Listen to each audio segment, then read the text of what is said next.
Allah tunjuk harta dia, bagi nampak. Dia kata kupang pun tak boleh pakai. Allah tunjuk lepas mati tertinggal 170,000, tak ada guna pun. Mati 170,000 duduk dalam bank.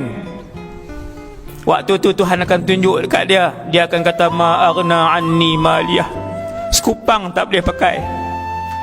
Waktu hidup tak mau sedekah, waktu hidup tak mau buah dalam tabung, waktu hidup tak mau bagi orang miskin makan.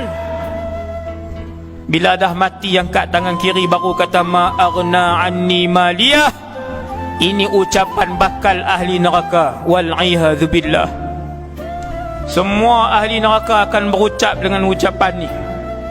Dulu jadi menteri besar, dulu pernah jadi menteri, dulu pernah jadi exco, dulu pernah jadi sultan, dulu pernah jadi presiden. Satu jawatan pun tak boleh pakai. Bila dia ni nak sebut, bila mana tangan kiri dia terangkat, ingat orang yang ada jawatan.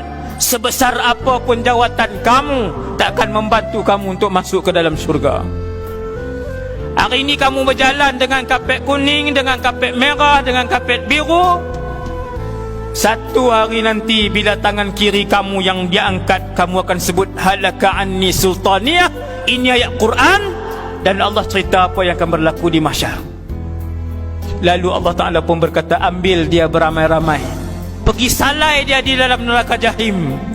Allah sebut perkataan salai, tuan, bukan duduk tengah padang pasir. Saluh, pergi salai dia di dalam neraka jahannam. Golek ni